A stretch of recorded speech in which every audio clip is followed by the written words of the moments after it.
Oh, hello there, wherever you're listening, however you're listening, joining us on the Reality After Show YouTube channel or live on Twitter at Gabe Ortiz. Thank you so much for choosing to spend even just a little bit of your night with us here on Gabe's Big Move. So happy to have you here. And you might notice for the first time ever, I am starting the show not by myself. If anyone was going to break the mold on this, there was only one man for the job, only one man who could truly understand the assignment, and that's the one, the only, the immortal Solomon Yee. Saul, how we feeling today, brother?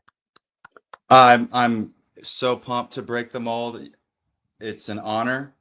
Um, I did like it how on Instagram you announced me as the cover boy of Bryce's calendar. I felt like a Heisman Trophy winner, and I thought you were gonna bust that out, but it's all good. I'm starting out the show, so yeah, man, let's do this. It's going to be fun, dude. It's going to be a whole lot of Yeah. fun. So we're going to talk some Survivor. We're also going to talk some movies at the end of this. Me and Saul were talking last time we were together in Jersey, right? And we were talking a little bit about some of our favorite flicks. So we'll get deeper into that conversation a bit later. Right now, I want to talk a little bit of Survivor with you. If you're following along on Twitter, go ahead, give me a follow over there. If you're on the Reality After Show YouTube channel, subscribe to the channel, turn those likes on, share this video with some people, man. It helps with the algorithm. It helps me get a little more exposure. It helps our guy Saul get a little more exposure as well. It helps everybody, and you get to stay up to date with everything we're doing over on Gabe's Big Move. So again, thank you so much, everybody, for being here. So the topic that I want to start with tonight, when it comes to Survivor,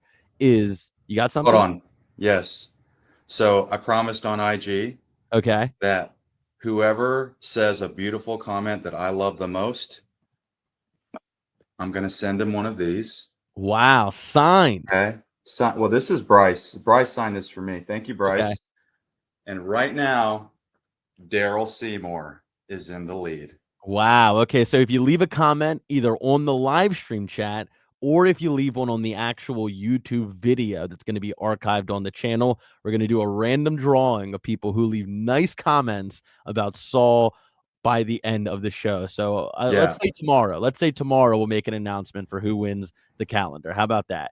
It's going to be a It could be sign. flooded with comments. It might take us longer than a day. I mean, It who knows could. what's going to It happen could. here? So if you want to Yeah. enter the winning, if you want to enter the drawing to win a free signed 2025-2026 Zaddy calendar from the cover boy, Saul Yee himself, go ahead, start filling up the comment section. All right. Hide those comments. Heisman Trophy winner. I mean, cover Heisman Trophy model. winner. Yeah.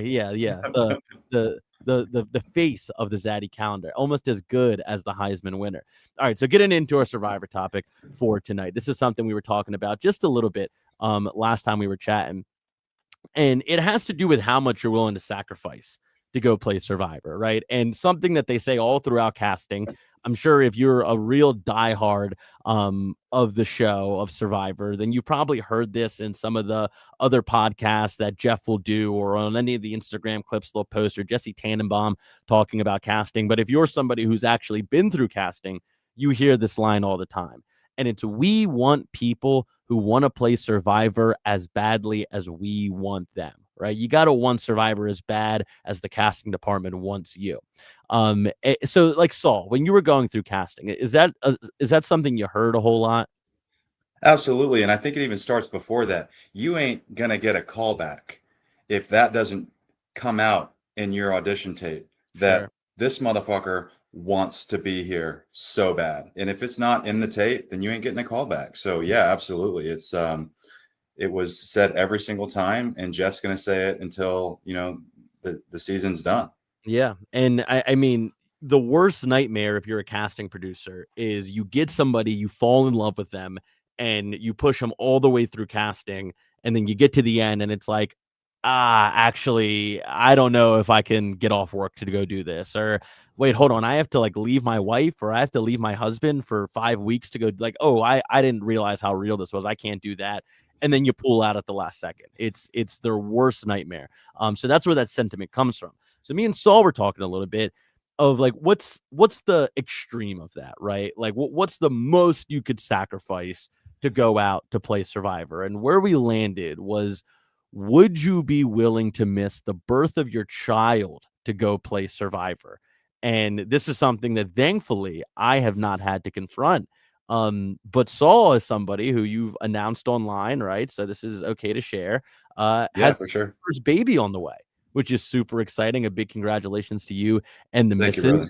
missus. So let's say that we fast forwarded your time on Survivor a bit, and instead of going out last year, you were going out this year. And I think that your child to be is due in November, right? If Yep. you had to leave for 5 weeks in November to go play Survivor, knowing that your child, your firstborn child, was going to come into the world, would you be willing to do that? Maria just walked in. and The question was, would I leave the birth of my child to go play Survivor? All right. So let's be clear for thankfully, everyone listening. This is the first time. So this is your first opportunity to ever play Survivor, not like a returnee yeah. season or something. Would Saul be willing to leave the birth of his child to go play Survivor for the first time? So I have, since the question was brought up, Gabe, it has been on my mind a lot. And I think the easy answer to say is no, I wouldn't play Survivor. However, I think back about me today and getting that experience, and I'm so fucking lucky. I'm so blessed that I got to play this game. And I truly believe that it's turned me into a much better version of myself. I think it's Sure. turned me into a better father. I'm going to be a better father because of the experience. And at the same time, it's like, yes, you want to play Survivor. Yes, you put your heart and soul into the casting process, but you also really, more than almost anything in the world, want to be there for the birth of your child. And as a man, as a father, as someone who's about to raise a family, I feel like it's almost a sacrifice to be away from your family for 5 weeks to go play Survivor. Sure. As weird as that sounds, because it is a dream to play this game, right? And it's a hard decision to make. And the harder the decision it is, I feel like it's more of a sacrifice. So for me, if it came down, let's say that I didn't get to play, I feel like I would do it. I feel like I would play. And it's when you say that, it's like, would you sacrifice anything to play Survivor? I think the answer is yes, because like there is a 1 in 18 chance that I can win $1 million. And that can go a long way to help my family, help my daughter or son, whatever. I don't know what I'm going to have. Sure. To be the best father that I can be. And that will suck. It will suck to miss that really bad. But the opportunity to win $1 million in 5 weeks, and to know what you can do as a father, I think ultimately that wins out. Yeah, and it's kind of this like circular process of, I'm making this big sacrifice of, having a huge You want to listen monumental to? moment, a Are you mad at me? monumental moment of your life, right? Especially like you said, as a man, as a father, but you're letting go of that moment of which you only get one, right? You only get Right. one time where you get to watch your firstborn come into the world, but you're sacrificing that to provide. And it kind of comes back to this full circle that you're obviously you're the one who gets to go out and play Survivor and have the great experience that we both know what it is. But it's like the reason you're doing it is to provide for your family, right? Now, obviously, you didn't have to make that decision, and you have a longtime wife back at home, who you were providing for by going out for Survivor, but it was just you and her. And there's a bit of a difference when there's a child involved, I think. Can you speak a little bit to how your responsibility to your family as a man changes from just having you and your wife to now having a child in the picture, a child soon to be? Like Everything's changed, how Gabe. does your role change? And you're asking like just in general? I mean, yeah, like just in general, and then we can kind of tie it back into the question, because I think like what it means to provide just from my, I'm single. Yeah, I'm a young single right. man. So like, I'm asking you Ladies, come to calling, baby. Gabe is single. yeah, you can see them in the comments. Daryl and Mike and Ball Knowers podcast and Bobby, all the ladies in the comments. But how does your role as like a family man change? Because when you get married to somebody, you're family. You're a family of two. You have your extended family. You got nieces that you also are mentors for and look after. But how does your roles, the psychology of it change once there's a child in the picture? It's got to be a dramatic shift. I think there's two parts to this question because right now the child isn't born yet. And I think that there's something that just naturally happens to your brain and your body and your mind that when you actually have it and you're holding it in your arms, because I can tell when I'm talking to fathers now, they're like, get ready, get ready. Your life's about to change. My life hasn't changed yet right now, but I know it's coming. I know it's about to come.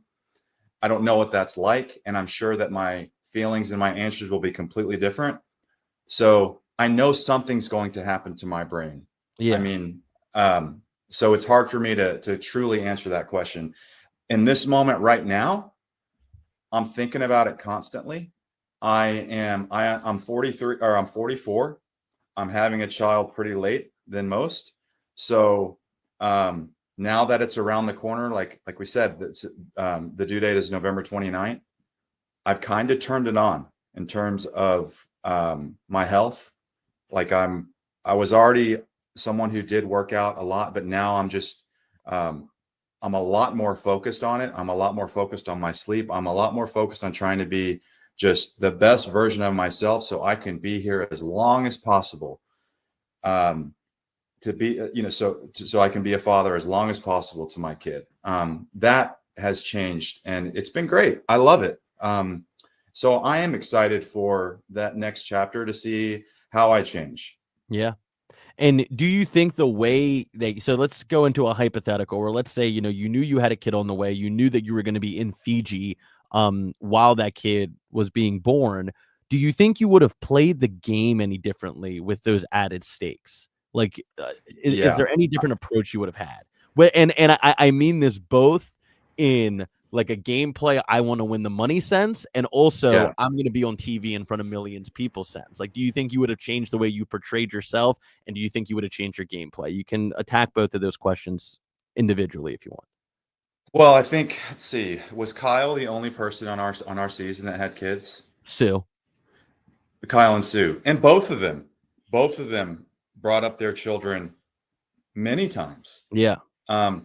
And Kyle especially was playing for his kids very clearly. He made that clear. Very clearly. Yeah. And I think he probably got some extra juice from the immunity challenges to win because of the fact that he was thinking about his kids. Right. Yeah. And so, yeah, I do think I would have played differently. I think I would have probably been a little bit more ruthless and not so much thinking about just having a good time, because that's how my mindset was out there. Yeah. I reflect back on that a lot, and I wish I wouldn't have been had that mindset of like, oh, this is great. I'm having such a great fucking time out here. This is so fun.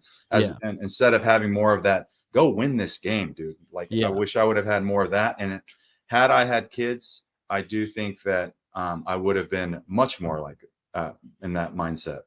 Yeah.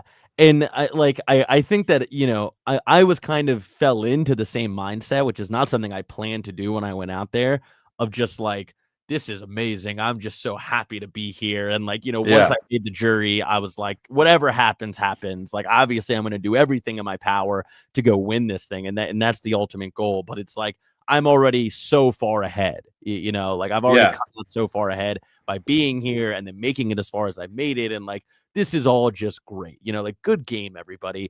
And I can imagine if I had somebody other than myself that I was really playing for and really working for, all of that I think I would have been devastated when I got voted out when I did. Just devastated. Because all I would have been thinking about is oh my God, what I can do with the whatever $700,000 I have after taxes, this kid's college fund is done before I don't want to say it, but before their first birthday. All the baby supplies I'm gonna need, the cribs, the diapers, the formula, whatever it is, all of that is just done and dusted. I have probably the next 10 to 15 years of this kid's life taken care of. If I want to send him to private school, like that's done and dusted. And to be so close to that and to have that ripped away, that would be devastating. And when I got voted out, and like I'm curious to hear from your perspective, I was devastated, but the next morning I got over it. The next morning I was like, all right, vacation time, baby. We're at Pondy. You, me, Sierra are gonna have a great time. Everyone who Yeah, comes back's gonna have a great time. I don't know if I would have been able to move on from that as quickly if I knew I had little kids I was playing for. completely agree. Like, what was your attitude when you first got voted out? Like when you were sitting in the tent right after Tribe when you got voted out and they take you on the boat ride back. Like where was your head at for that? I was very similar to you, man. I was like, I felt so blessed. I felt on top of the world. Like, I just kept repeating to myself, like, wow, dude, you just played Survivor. Yeah. You just got blindsided. You were uh, at tribal council. Like, those are the things that were going through my mind. I'm a positive guy, Yeah. anyways. So that was my mindset. I remember seeing Sierra when we're walking back to Ponderosa and just elated to see her and like giving her a big hug. And then at that point on, it was like you said, it was vacation time. It was very, very little negative thoughts in my mind. Now, Yeah. I will say when I got home and I reevaluated everything and I'm looking at my game and I'm looking at some of the things that I could have done differently and just kind of learned about myself as a human. That's when it started to change. When all the roses are gone, you're no longer in Fiji, you're Yeah. no longer on a vacation. Now you're thinking about your game. That's when I started to reflect, and that's when I say that process of looking at myself, of who I am as a person, why I did the things that I did in the game. That's what I say when I look at that and I learn from it. That's why I say going on Survivor is one of the best things to ever happen to me because I learned from it. I grew Sure. from it. And I'm not sure if I could say that was the case if I'd never got to play Survivor and to be at this level that I'm at right now. Yeah. And I'm so thankful for that. However, I do regret, not doing those things, but that regret has changed into a learning. So, if I ever get to play again, I'm coming at it at a whole different angle. I'll tell you that right now. So okay, so let's put a pin in that because I would love to explore that. Yeah, But looking at the other side of the question that I asked, from the TV side of it all, you're this character that's being thrown out every single week for millions of people to take in, and you came out with about as good of an edit as somebody can come out with, right? Like you were this very heroic character yeah, that people have become very enamored with, which is awesome and fully deserved. Is there anybody you were kind of, it was like you and your wife were the only people that you were really truly representing, your extended family as well, but the only person you were going home to that you knew you were going to be watching it with every week was going to yeah. be your wife Maria. So I'm curious if you knew that you had a child or children at home that were going to be watching you every single week, be like, oh my god, daddy's on TV, like it's Wednesday night, we're all going to watch daddy on TV together. Yeah. Would you have changed the way that you carried yourself or you portrayed yourself on the show at all? Well, that's a great question because I'll go back a little bit. Like that thought of having my child watch me on television in 20 years Uh-huh. playing this game of Survivor and answering the question, would you play Survivor and miss the birth of your child? That thought went into my head as in, dude, how cool is it going to be to when my son or daughter is 5 years old and be like, hey, come here, Ava, come here, Leo. Yeah. Let's watch Appa on TV real quick. And how Uh-huh. cool is it going to be for them to Yeah. see that? And so that thought definitely came into my mind to ultimately say, yes, I would do it. Sure. Um, but and sorry, you're saying like if I did have kids, do you think that I would change the way I played? Not even the way you play necessarily, but just the way that you portrayed yourself. So like what one thing that sticks Oh, out in right, my mind, right, right. Yeah, yeah, yeah. is Um, yeah, please. you versus Rome. Like Right. that was something where you chose a very specific route of how to handle that, and it was a very Yeah, positive route that I think was kind of the Kickstarter for people really falling in love with Saul the character on season 47 of just right. this very like you know what, like if he's gonna walk all over me, I'm just gonna let it happen, and I'm gonna find my zen, and like I'm not gonna freak out when I know that I could snap this dude in half if I wanted to, and I wouldn't have to think twice about it. Like, would you have taken the same approach in that situation? Because I don't think that's a bad approach. I think that there are a lot of dads out there specifically that would have seen it as an opportunity to show my kid, like, you stand up for yourself, and I'm not saying Yeah. one's right or wrong, but that's just an Sure. alternative route you could have taken. Like, do Yeah. you think you would have given more thought to taking that approach to a situation like that of like, I'm going to show what it means to stand up to a bully here, instead of taking the other route, which is just like, if you don't give them anything, then they don't have anything to work with. I'm curious Right. your perspective on that.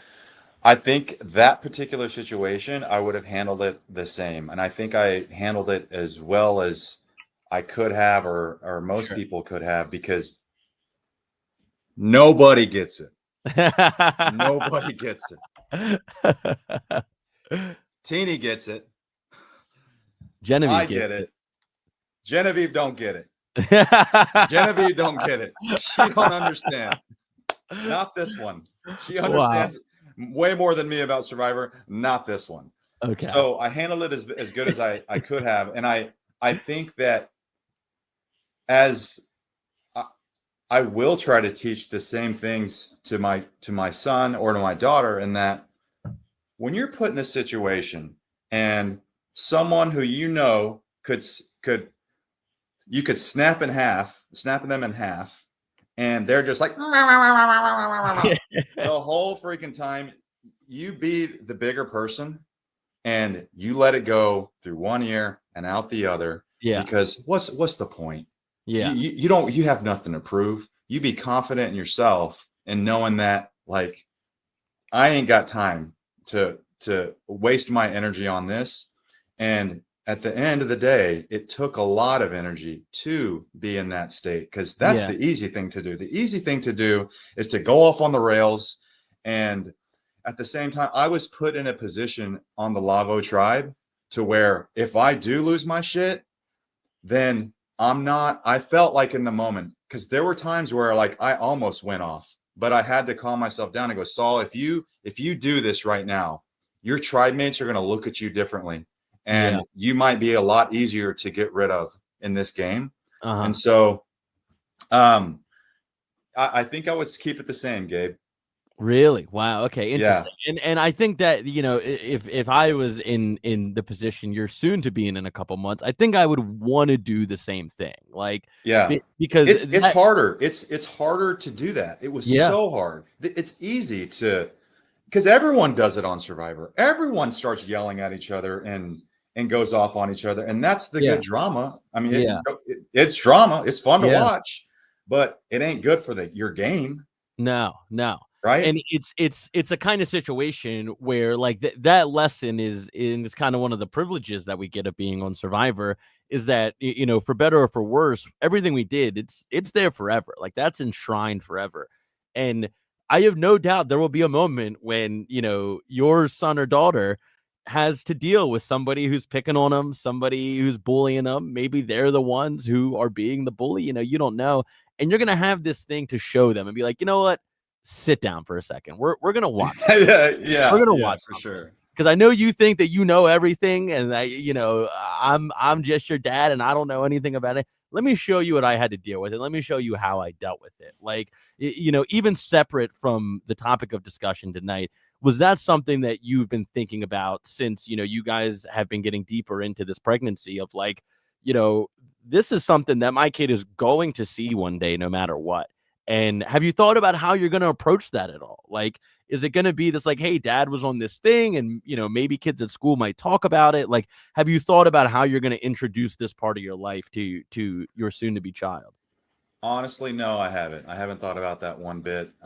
It's so far down the line. But I will be so proud of the fact that to get to show that to my kids. I think it's going to be so cool. Yeah.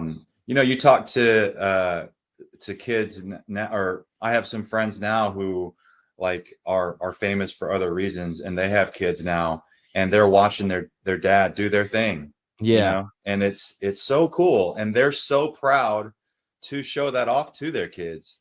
And so, yeah, I'm pumped for it. But now I haven't like thought about how I'll present it. I mean, it's not a big deal to me. Like you Sure. said, I got a pretty good edit. Yeah, exactly. So Yeah. Yeah, yeah, I it's mean, nothing you have to really confront about it. You know, it's kind of we can all just enjoy this, which is an yeah. awesome thing to have. Um, and I'm very curious about something you said earlier that I want to get into, and this is kind of deviating from you know what we've been talking about for the last 25 minutes or so.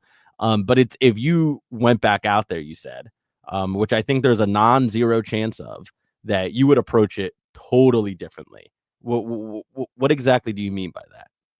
Oh, so this is the thing. Like if I did get on and then, this is out there in the world, it's like, oh, here's Saul's Nobody strategy, watches this show, man. You're good. Yeah. Nobody's watching this. No, I It's know. you, me, Teeny, and Julia. So Those are the only people watching. yeah. And Daryl Seymour, baby. The real one, dude. Daryl Yeah. Seymour is the real one. And I did see, hold on a second, Gabe. I did see Kimberly Berquist. Yeah. She's on. Howdy, fellas. Hey. Sorry, my ADD's kicking in. No, you're good. And just a quick reminder to everybody, Saul is the cover boy of the 2025-2026 Zaddy calendar. He will be giving away a free signed print edition of the Zaddy calendar for anybody. If you want to enter, you just got to leave a kind comment about Saul. And you can do it on the live stream comment section that we have. You can do it if you're watching this show after the live airing. You can do it on the actual YouTube channel, and we'll do the drawing either tomorrow or the day after. We want to give some people some time to get their comments in. So go ahead. We already got some submissions on here, so you want to get in now. Leave a nice comment about Saul. Enter yourself in the drawing to get a signed, brand new Zaddy calendar from the cover boy himself, Saul Yee. So anyway, back to Holy the shit, question. Gabe, you're so good at that, dude. Do it for a living, man. So Yeah. let's say you get the call, season 53 of Survivor. They're doing second chances. Saul Yee is going to be one of the 18 lucky enough to get chosen to go back. What we don't have to get into your strategy quite yet. No, yeah. So what's your mindset? Like, you're going, you're on the flight to Fiji. You don't know who you're playing with yet. What's the mindset you have going in? I don't know. What I do know is that the mindset going into the game was like I'm a people pleaser at heart. Sure. And that was a flaw of mine in this game, where I do a really good job in my real world to not piss anybody off and make people happy, because I've had to do that to survive as a kid and now as an adult. And that's why this experience of Survivor helped me realize, like, dude, you don't have to do that. When I watch other people like Genevieve, just cutthroat and see her advance in the game further than me, because that's how she was. And it ultimately got her further, right? So going back to reevaluating my game in season 47, that's what I'm saying. Like, I was such a people pleaser. That's why I was friends with everybody, right? But I also, when I get voted out, or I remember on my first tribal council, when I get blindsided, I remember doing a confessional and being like, wow, I got blindsided. I got voted tonight. Teeny voted for me. This is so cool. I'm here living the dream and playing Survivor. And I'm just saying to myself, you fucking idiot, bro. You're playing Survivor, and that was literally a confessional that you gave. Yeah. And I don't know why that's where my subconscious was, but it's like, maybe it's because you are such a people pleaser and you always want to be happy. It's like, where is that killer instinct to tackle things and have that Terminator in you? Is because it is in me. It is in me on certain aspects of my life. Sure. That's what I'm saying, is if I get to play again, that side of me is going to be out. I'm going to make sure of it. I didn't really share that much throughout the airing of the episodes because of my edit. I was so like, wow, this is great. Like, people love me. Like, I'm not going to hate on my game. I did everything the right way. Sure. And it's like, no, you didn't. Take all that noise, as much as I love it, put it aside and really think about, like, what did you do out there? And it's like, you kind of played like a bitch. You played like someone who, was just out there to have a good time. Yeah. And I hate to admit that, but it's true. And that's where I say, if I get another chance, it ain't happening again. Yeah. Because I've gone through it, I've lived through it, and it's not a great feeling. As good as all that fandom was, Yeah. just not the best feeling in the world to have. Is And it's there okay. I'm not angry about it. Yeah. It's a learning thing, Is there also something to the idea of like the first time you go out there, it's also magical. And maybe, and I think like I was certainly guilty of this, like you get swept up in it a little bit. Like you're like, oh my God, we're a tribal. Oh my God, the challenge is like it's real. Like, oh, whoa, this is crazy. And you're kind of just get caught up in exactly what you said. Like, I'm just so grateful to be here. The fact that I'm one of 18 people that gets to do this challenge right now, or I get to see tribal council with my own eyes, and I get to go and I get to write the thing. And like it's all just like so larger than life. It feels like you're in like like in a Disney movie, not even at Disney World. It's like you're in the movie, Yeah. And like, do you think you had any of that where you were so swept up in the magic of it all that it For sure. really? For sure. Even like at the hotel, seeing all you guys in a circle. Yeah, I think Gabe, I think you were one of the last people to come in, I right? was. Yeah, yeah, Yeah, it just that alone, it's just like, whoa, we're fucking doing it. Holy shit. And yeah, then you land in Fiji and it's the outside, the airport is outside. Everything's yeah, outside. And I remember we landed so early in the morning and the sun is beaming on your face. The weather yeah, was perfect and everyone is sleep deprived. We're so excited, but in the moment, we're just like so like in a dream, a real life dream. yeah, And I'm never gonna forget that. And it absolutely was this euphoric moment where nothing mattered in life. yeah. Nothing fucking mattered. And it's like, I'm doing this, man. I can't believe it. I'm the luckiest human in the world. I have a very vivid memory because I won't go like too deep into a lot of the insider baseball Ponderosa and stuff in pregame, but as you famously know, so I went in with this attitude of like I am not getting kicked off of this show, which is very timely for what we're seeing with season 49's pregame if you're keeping up with that. But I was like, I am not getting kicked off of this show. I am not getting voted out in the first couple rounds because people have preconceived notions about me from how I acted in pregame at Ponderosa or in the hotel or on the flight or whatever it is. Like so I'm going stone faced the entire time. One of the few moments that I properly broke was when we first got off the plane, which you're describing. And it's like you step out of this plane and there's like a catwalk that you have to go down. And so you're not in the airport yet. You're totally outside. And there are just these massive green mountains that just surround you everywhere. And like Saul said, the sun was just coming up, and it's like, it's this, oh my God, like you can't help but just melt on the inside when you step out of that plane for the first time. And like, I remember kind of taking in the scenery and I look at Sam and Sam looks at me and he's just nodding yes. And I looked back at him. I was like, yeah. And it was this moment of like, it's on. Like we're here. There ain't no more hope anymore. Like it's on. So it's time to lock the fuck in. Like that was Sam's attitude. It was like I can imagine it's what a lot of players who are like playing in their first Super Bowl feel like when like you Yeah. hear the music hit and you're in the tunnel and you're just like, yep, nothing left to Yeah. say. We're here. Let's do it.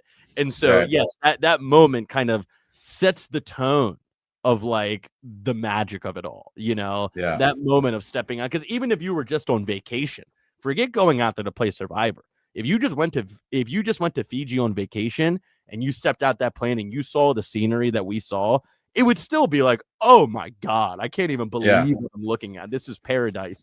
And then you add in the layer of like what you're there to do. I mean, it's impossible not to get swept up in it all. And I was somebody who tried really hard not to do that, and like even I failed in that.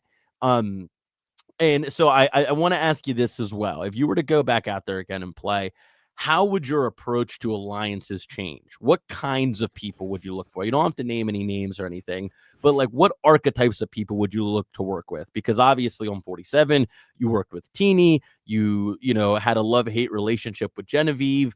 What you worked with Asia, who very sadly got blindsided. What kinds of people would you look for in round 2 as opposed to round 1? Well, let me tell. Have I shared this story about Rome and Genevieve I with mean, you've you shared before? many, so I don't know. Okay, so I know a medium Okay. who is a very good friend of mine, and they gave me a reading before I left, and something happened to where I don't believe in mediums, and then something happened that this person predicted, like within 2 hours of it happening, Okay. that totally shifted the way I thought about her. Okay. So she tells me, be very, very careful of the girl with the big blue eyes and a very, very dark male. I don't know if he's black. I don't know if he's from like the Dominican, Yeah. but just very dark. And I said, okay. And I remember going through the elevator and we see is it Sophie who's on 49? Correct. Yeah. Or Sage. Sophie's Sage. on Sage. Sage. That's right, Sage. I see Sage in the elevator. She's the first person that I see. Huge blue eyes. Uh-huh. And I'm thinking to myself, oh my God, that's her. That's the one I got to watch out for. Yeah. And then I find out, obviously, she's the alternate. And on my tribe is Genevieve and Rome. Genevieve with the big blue eyes Yeah. and Rome, right? A And dark skinned male. Yeah. they just happen to be super tight, right? Yeah. And so Genevieve asks me on like night 3 if she wants to be in like a secret alliance with me. And my dumbass doesn't know that I'm not in. I'm not in the majority. I'm thinking Yeah. I'm in the majority. So Yeah. I'm like, why would I do that with you when I'm in the majority? You're not. You're Yeah. probably going to be the first one voted out. That's what I'm thinking in my head. So I'm like, okay. Uh, and then I go and off and tell Keyshawn, and Keyshawn told Genevieve. So that ruined that thing. Yeah. So if I could do it again, if somebody gave me that opportunity to be in a super secretive alliance, like I do think Genevieve and I could have pulled that off had I had, maybe not gotten that reading. Yeah. I would love to play a game like that where kind of like a Kyle and Camilla, like that Okay. type of thing. Yeah. Yeah. I thought that was so cool how they did that. I feel like my skill sets align with being able to pull that off. Yeah. And yeah, that's what I would like to do. The other thing I think I would do is get the people who I think could win the game, Uh-huh. not and keep the ones who I think you would normally want on your side. Yeah. Because they're goats. I Yeah. want to get the people who I think could win the game and like, Okay. all right, let's do this. Kind of Yeah. like Dee's tribe, Deeb and Austin. Sure. Yeah. Yeah. That read before. Right, All exactly. of them had a good Something like chance to that. win. Exactly. And the only way they could survive was by sticking together. Because as soon as Yeah, they, and then go to the end, and may the best person win. yeah, exactly. Yeah. Yeah. All right. So I want to transition here because we're running up against it a little bit. And we said that we were going to talk some sports movies. This was a conversation we were having a couple weeks ago when we were in Jersey celebrating Teeny's birthday. And so we were like, well, hold on. What if we pause this? And what if we, actually did it on the show? And so I'm so excited for this because this is the first thing I thought that isn't like this happened because I was scrolling through Instagram and Brandon Walker on Barstool, who is always right. Yeah. He's never wrong. That's my guy. I mean, I don't know the guy, but I'm a huge fan. And they do top, or how they say, speak when you see a better baseball movie. Yeah. And I don't remember what the first baseball movie was. I think it was Major League. Major League was the movie. And it's like, and the guy spoke when he saw what did I say? The one with Jimmy Fallon. Which movie? For Fever Pitch. Yeah, Fever Pitch. Fever Pitch is ahead of Major League, and I lost it. I lost my shit. Like, what are you talking about? So that's where what the inspiration came from for this. Yeah. Basketball, Brian Kelly. Basketball. Yeah, exactly. So we're already getting some comments in there, but I don't want to, I don't want to be influenced here, So we said that we were going to do our top 5, okay? So this was hard, dude. This is fucking hard. Yeah. So I want to start at the bottom and we'll work our way up to number 1. Okay. Yeah. So starting with number 5, what is your 5th ranked best sports movie of all time? And give us a little bit why. Okay, I think this is going to be a little outside the box. Okay. I went with The Karate Kid. Interesting. Okay. Yeah, and I think it's definitely a sports movie, right? Because karate is a sports movie, or is a sport. However, it's something that I've never done. Combat sport. Being Korean, I know that's surprising to everyone. Yeah. Sean LeCompte, right? Yeah. So it's just a classic. It's on Netflix. We got Daniel LaRusso. We got Joey Lawrence still doing their thing. Yeah. There's been like 5 fucking Karate Kids made into movies. Yeah. It's just an iconic movie, and I think it deserved to make the top 5. That's fair. It kind of defined a generation, didn't it? Because what year? Yeah. Sweep the leg, baby. It came out in 1984. Like, it is a quintessential, like, coming of age 80s movie. Like, yeah. And it's still on now. It's literally fucking yeah. Yeah. Well, that's really the craziest thing, is that it's transcended generations. What's the show that they have on Netflix? Cobra Kai, right? Cobra Kai. So like it's made it into like the 2020s. This is like a 40-year run that Karate Kid had as like, and it was dude. Actually, I'll hold that comment. Okay. Yeah. So I'm gonna do it. I'm gonna do it. I'm on Gabe's big move. I'm fucking going. Make a big move. So, have you seen Charlie Sheen on Netflix? Yeah. He was offered The Karate Kid, and he said no. He said no. And think about that. Think about that in the time when Daniel LaRusso, what's his real name? In Ralph Macchio, right? Ralph Macchio. He was the king. Yeah. The fucking king, right? And Charlie Sheen turns it down because of his dad. He says, you don't want to do this movie. And at the end of the day, he was right. Who?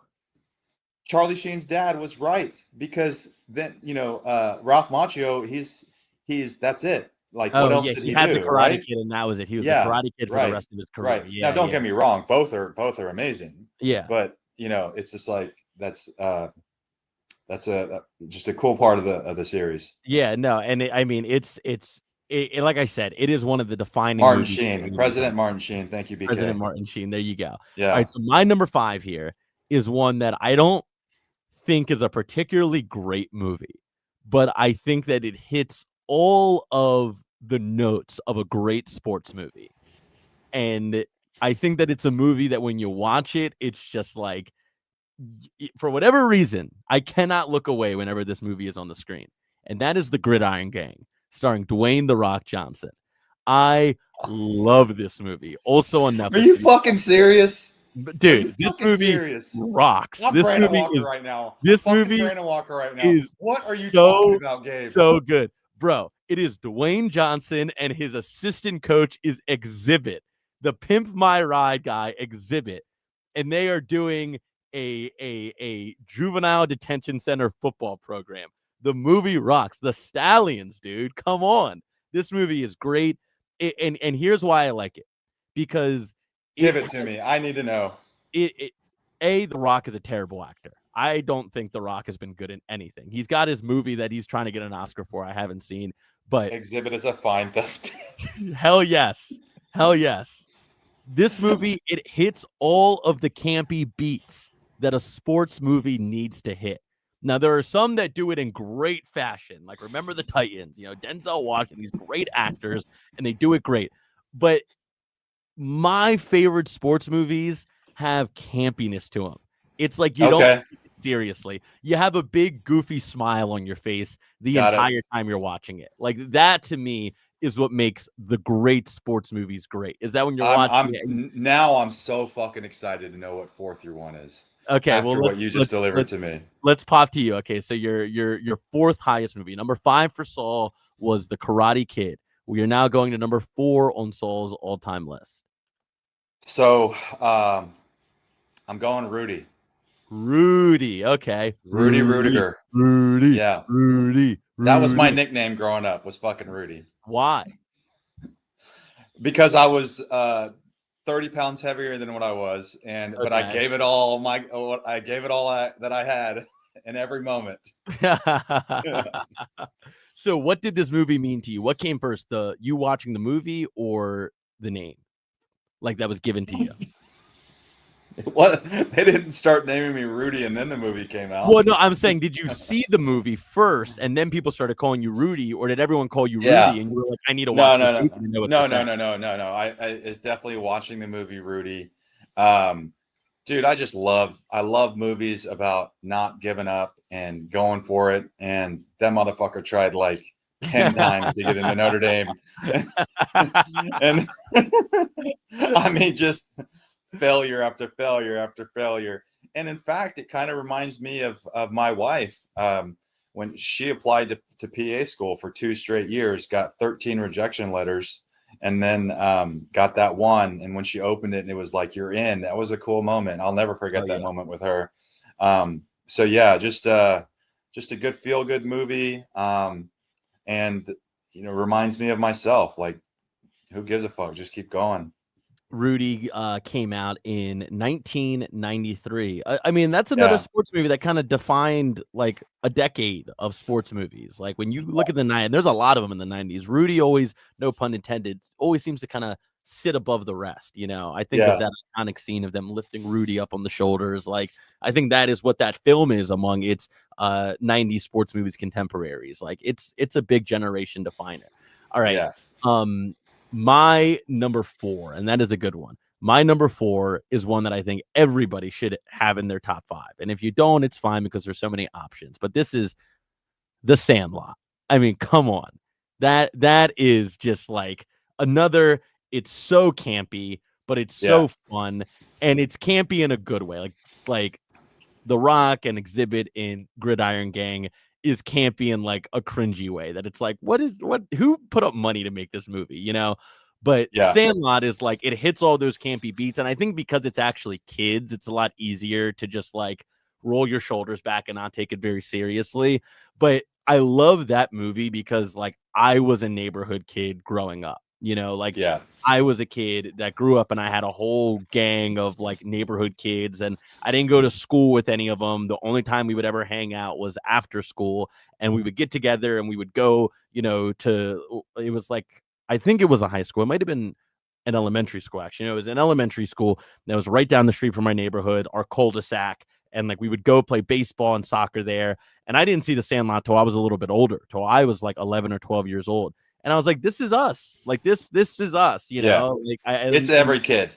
Every kid. Every kid who grew up in suburbia, like that was their upbringing, was The Sandlot. Right. And you got the hot girl at the pool, just like, and everyone's talking about her. Everyone's talking about her. Exactly. And no one's gonna make a move, but then maybe one day somebody will, and it'll be something you talk about for years afterwards. Yeah.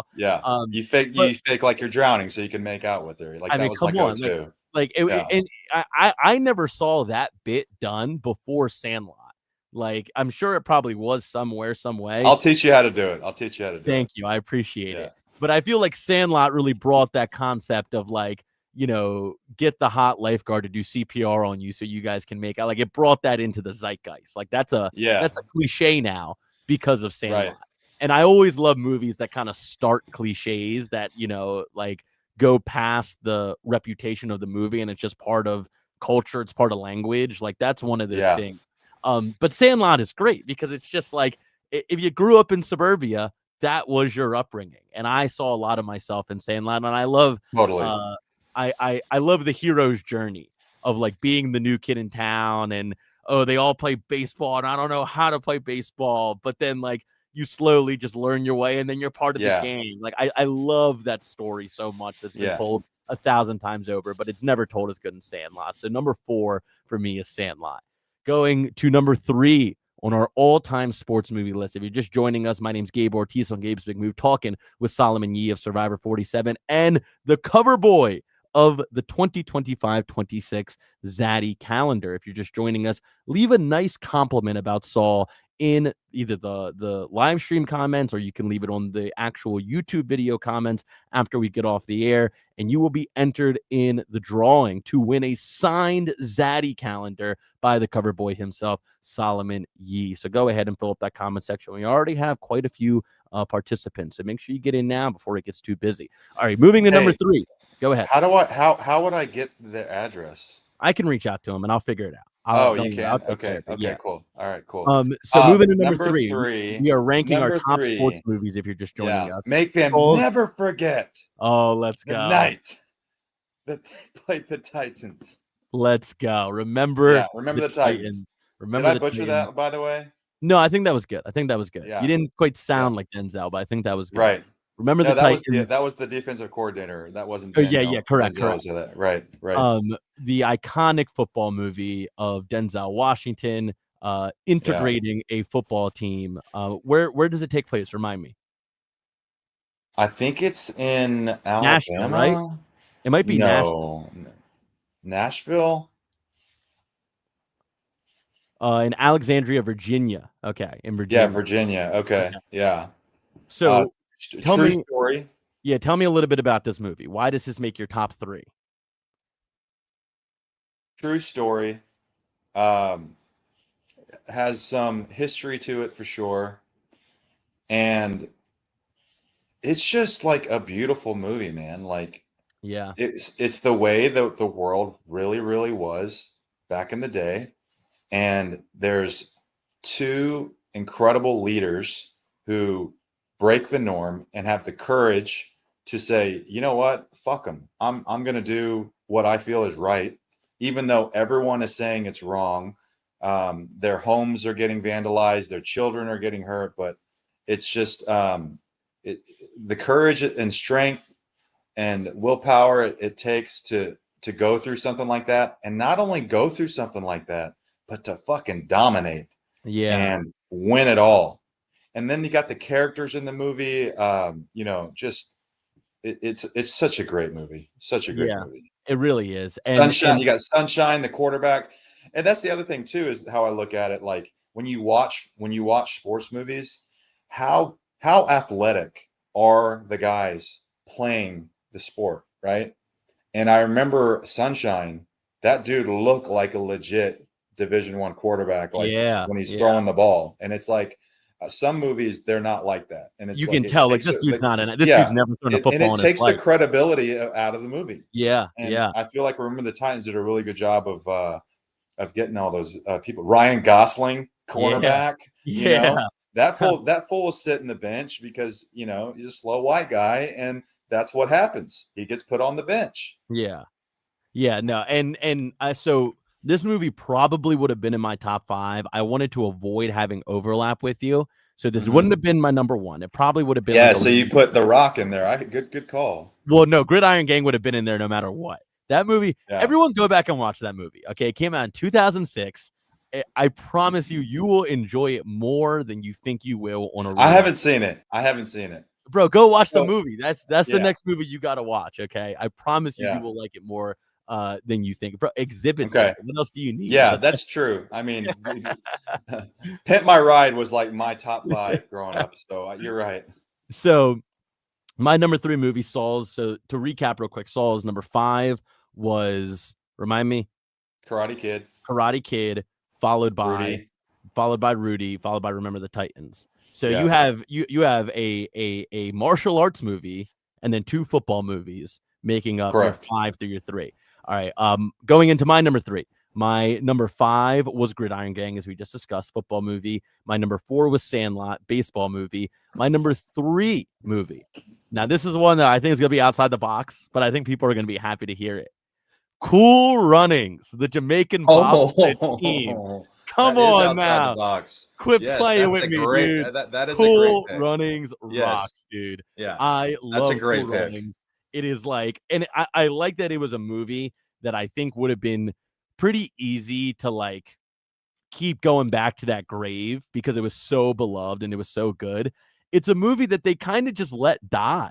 Like, as far as I know, like it came out in 93 and like it was just this awesome moment in time where they told this story of 4 Jamaican bobsledders of competing in the Winter Olympics. They never seen Everyone knows the song. Yeah, right. Yeah. I mean, come on. Like, Yeah. like it's great. Like it music by Hans Zimmer, which is crazy to me. Like one of the most beloved and you know, lauded, highly lauded composers did the composition for Cool Runnings. Like, Oh, is that right?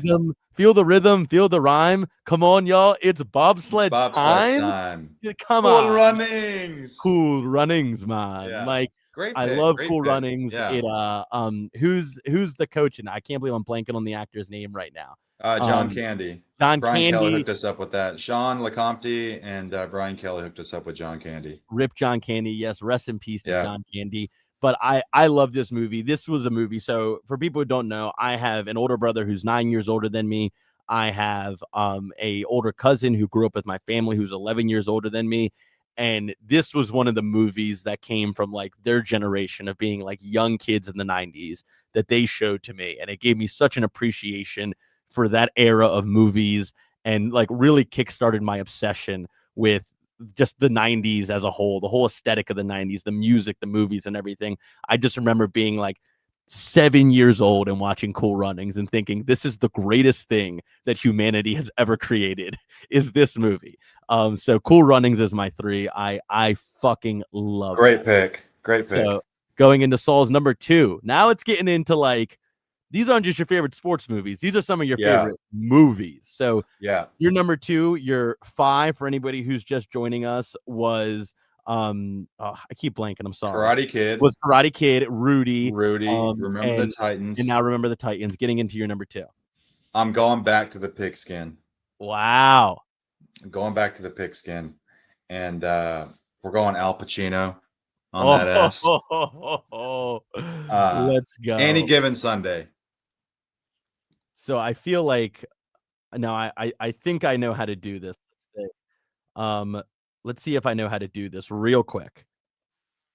I have to let this. What are you doing? We're going to talk about Any Given Sunday. I mean, we got to watch The Thing, right? Like, I feel like it would be sacrilegious not to throw up at least part of the speech that he gives. Yeah. So let me. The best speech ever. I mean, come on, right? Like, yeah. So here, let me share screen.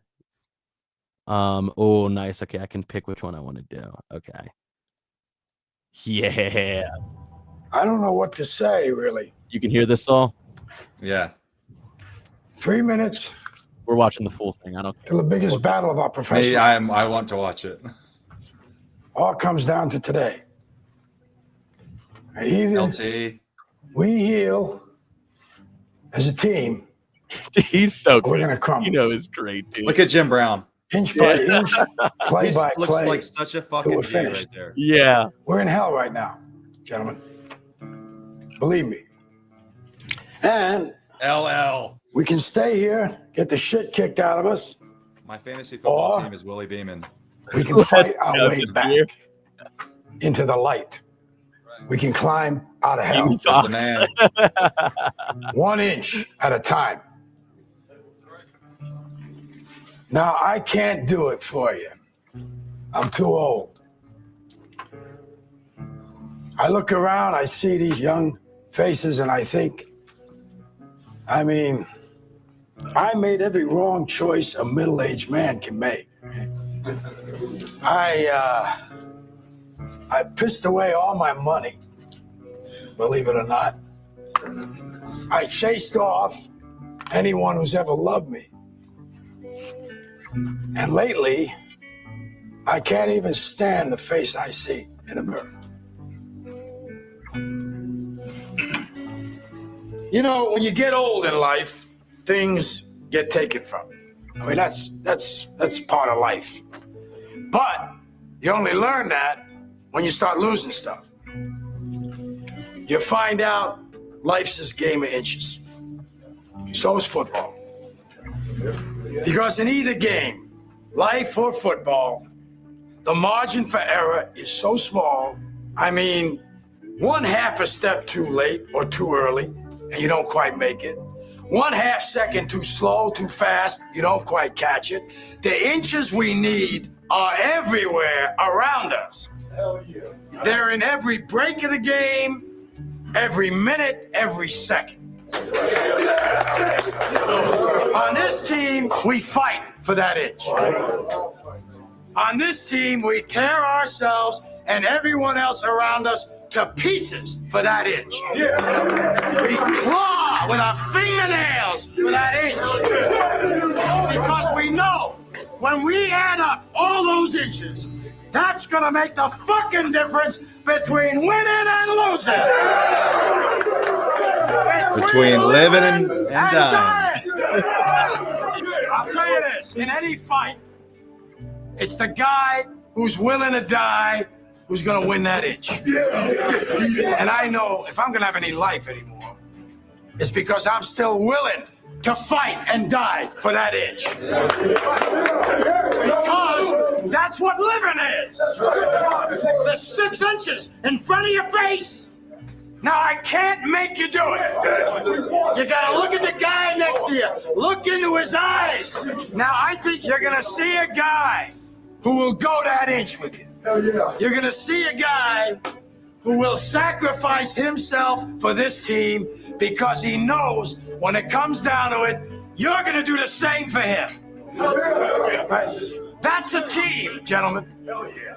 And either we heal now as a team, or we will die as individuals.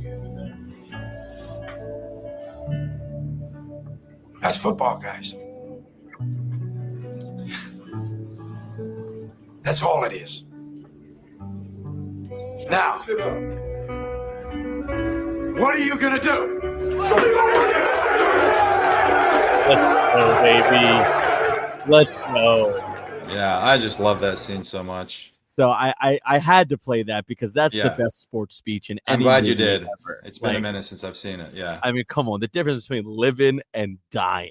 Like, Al Pacino, one of the all-time greats. That's the best speech in any sports movie ever. I'm glad you had it at your number 2 so that we could talk about it. All right, my number 2. So I have a question here that I want you to kind of moderate for me, because I think that my number 2 is really a series of movies. But if I have to pick one, I will do it. But my number 2, the way that I listed it, was just Rocky. All the Rocky. Oh, yeah. Now, if you want me to pick one, I didn't even think about Rocky. But I feel like Rocky is kind of all of it. It's the ensemble of all the movies together, you know? But just for the sake of simplicity, I am curious. What is your favorite Rocky? Rocky 4, dude. Bro, Ivan my dog. Drago. My dog. Come on, dude. Yeah. If he dies, he will die. Yeah, and it's the best training montage of any sports movie. It's the best soundtrack. Yeah.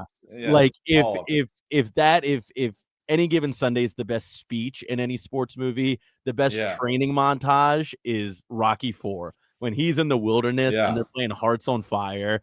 He's climbing up the mountain.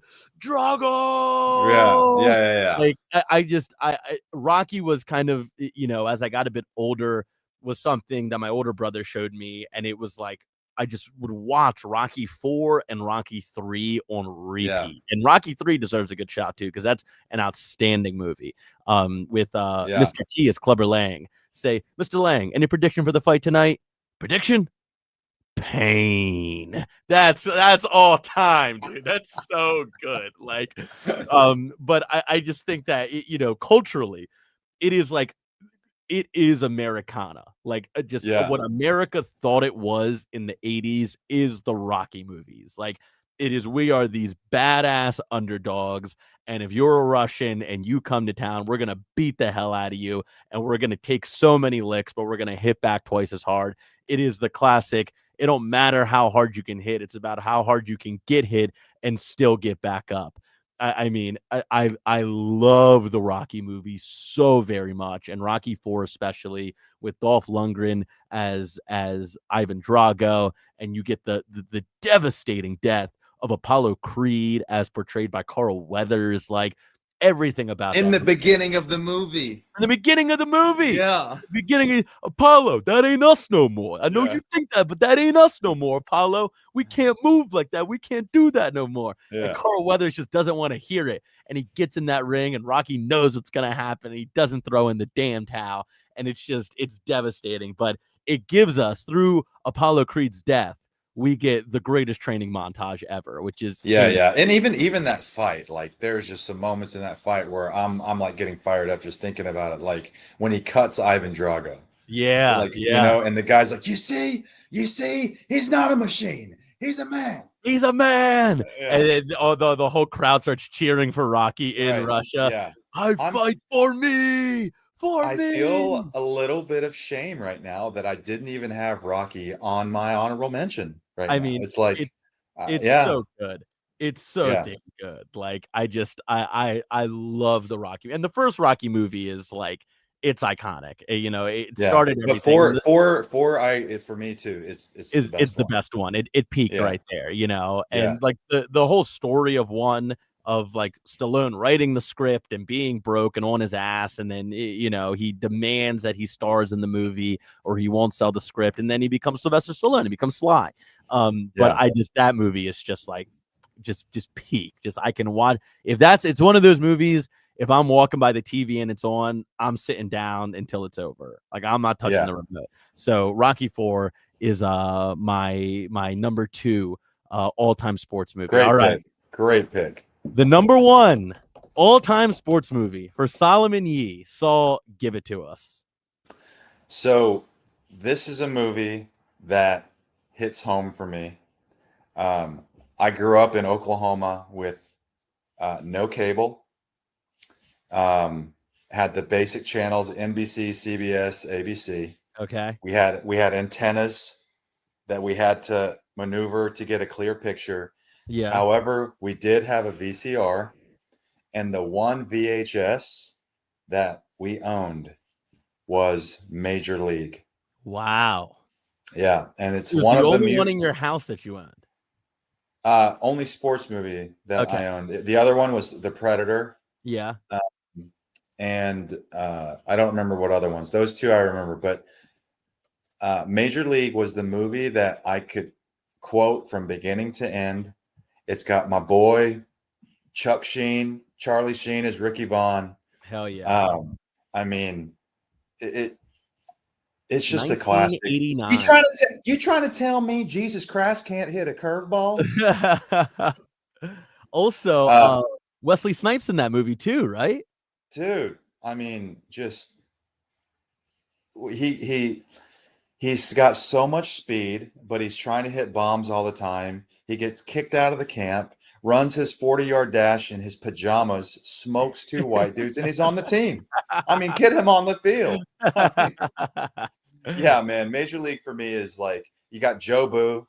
Yeah. You know, the voodoo doll. You got the All-State guy, you know, Serrano. Yeah, he is that, isn't he? Yeah. It is the All-State guy. I never put that together. Yeah.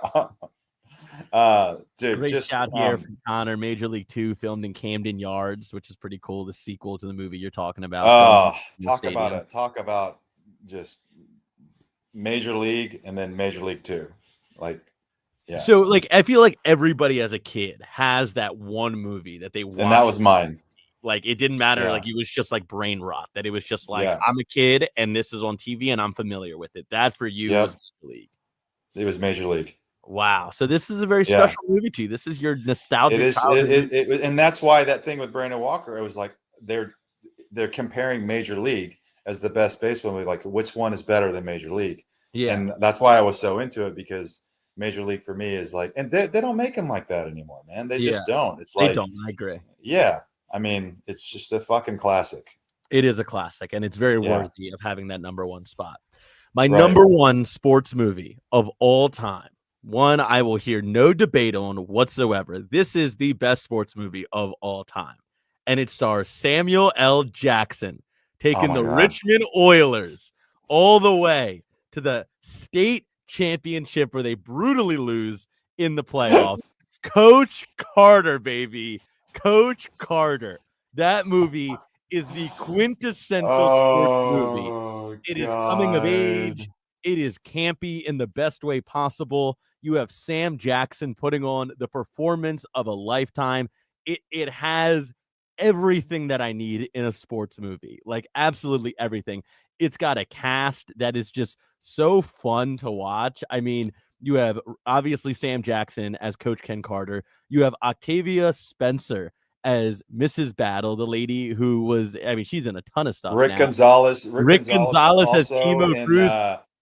He was also in Old School. He's in Old School. Yes, he's yes. Yeah. Channing And Tatum in this Channing movie? Tatum is in the movie as Jason Lyle. Ashanti. Yeah. Dude, Ashanti's in the movie as the love interest for Rob Brown, who plays Kenyon Stone. This movie absolutely rocks. It's so quotable. It's so much fun. It's so campy in like the best way. Gridiron Gang is campy, I think, in like a bad way, because I just can't take The Rock seriously in anything he does. This movie is campy in all the best ways. It is like just the quintessential, they're going to come together as a team and they learn to fight for each other and stick up for each other. But then in the end, they fall short. But the real prize along the way was the friends they made and the lessons they learned. Like that is this Battle. movie. Octavia Spencer. Okay. Yeah, right. Wow. Like, There I are a mean, lot of people in this movie. it is so good. And I mean, you get the our deepest fear is not that we are inadequate. Our deepest fear is that we are powerful beyond measure. Come on, like it's got the speech in there too. I mean, Coach Carter at the end, I came to coach basketball players and you became students. I came to teach boys and you became men. Like, come on, man. Quit playing with me. That is awesome. Also, hilarious the way the entire town of Richmond reacts to him coming in to coach. He said, if my team cannot maintain a C average, C, it's the bare minimum of passing your classes, then we're not playing basketball. And they threw bricks through his window and spit on his car because he wanted the kids Where was this? In what Richmond. city? In Richmond. Virginia? Yeah. So we got 2 movies from Virginia. From Alexandria, Virginia. Remember the Titans? In Richmond, Virginia. Yeah. And it just the reaction of the parents and the whole community to hearing the kids can't play basketball because they can't maintain a C average and rioting over it. Going and vandalizing this man's store and spitting on his car in traffic and screaming at him as he walks through the campus is so funny to me. It's like, why are you not more angry that your kid can't hold a C average in a public high school? Like, why is that the problem? Or why is that not the problem? Why is the problem that this dude's like, no, he can't play basketball unless he can get good grades? Got Brian Kelly here quoting the movie as well. So I must be the only one. Oh, from Coach Carter? Yeah. Our deepest fear is, well, he's twisting it, saying his deepest fear is that he is inadequate. It's not that you're inadequate, Brian. It's that you are more powerful beyond belief. That's what it is. Brian's kind of funny. He's got some pretty good stuff in here. He's always in here. He loves Gabe. He's a real one. Okay, him and Darryl are my real ones. But I adore Coach Carter. It is so good. It is so much fun. It is campy in all the best ways. Sam Jackson puts on a great performance. I could quote that movie for days and days. But unfortunately, we got to get out of here. This was fun, dude.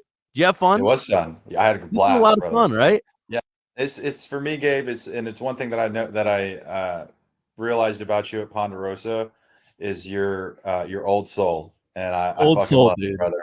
Yeah, old it's soul, like man. I'm so surprised all the time how much you know about my shit. You know, dude, the 80s and the 90s is what I grew up on. Like the early 2000s, I didn't miss out on it, but I was always more fascinated by what happened in the 2 decades before I was born than the decade that I lived in. I've always been like that. So real quick, let's just rapid fire some honorable mentions if you have any. Yeah. Okay, I have 4 of them. Okay. Little Big League. Oh, that's a good one. That's a really good one. Wow. Yeah. I haven't seen that movie in well over a decade. The Program. The Program. Okay. Good one. You know that one? I know what it is, but I've never seen it. That's with James Caan. James right? Caan. And Yeah. Omar Epps is in that movie, isn't he? Yes. Yeah, yes, he's the I've never running back. seen it. Yeah. Dude, watch it. It's good. Okay. Bull Durham. Bull Durham, classic. Yep. Shocked And I didn't make the list for you, to be honest. I Very thought highly about of it. that movie. Yeah, I put and the last one that I had was Field of Dreams. Field of Dreams. That's really good. Okay. So Yeah. those are all good. Those are the classics. Those are the ones Yeah. that, even if they're not on your list, like, you got to mention them. Right. Mine are a lot of comedies, so bear with me. Okay. Happy Gilmore. I mean, classic. just quintessential, like Sandler. That is great. And the second one was really good too. I liked it. Do people hate it on it? No, And they don't know what to talk about. It was a good one. Maybe it's because I went in with such like dirt low expectations. Same. That I was like, I'm not even going to finish this. It was good. It was good. I was like laughing the whole. I was like, this is funny. Like I really liked it. But Happy Gilmore 1 is on my honorable mentions list. Semi-Pro with Will Ferrell. I think that is the most underrated Will Ferrell movie of his entire catalog. That movie is so goddamn funny, and it is so quotable, and the whole thing is just I love Semi-Pro. I haven't seen it. You would love it, dude. You would love Semi-Pro, and like, it's a well-written movie. The story is like very original, very unique, and like the character he plays of I'm blank. I've been working all day, and then I came right in to do this. So excuse my absent mind right now. Jackie Moon. I didn't have to look that up. I'm happy about that. I did not have to look that up. Oh, yeah, keep going. I want to know what else. What is so funny. I just thought of one, and I can't believe we haven't talked about it. But yes, Semi-Pro is fucking excellent. If you haven't seen it, go watch it. It's so funny and so good. Another Will Ferrell movie on my honorable mentions, Talladega Nights. Yes, Talladega Nights is so good. Yes. That was one of the movies for me when I was a kid that I would watch on repeat. I would just it would be there, and I would sit there and I would just watch it over and over and over again. I love Talladega Nights. And which category being graced with right now? Maxie making an appearance on Gabe's Big Movie. You didn't have to pay for this cameo from Maxie. So you're getting free cameos right now from Maxie Yee. Oh, so fluffy. Yeah. Maximus. But yeah, Talladega Nights is so good. So funny, so quotable. That, I think, is his best movie. I think that's the best Will Ferrell movie, you know. I agree. Those were my 3 big honorable mentions for sports movies. Did you also one that I don't think is a particularly great movie, but it is very like if you watched it as a kid, you always remember it.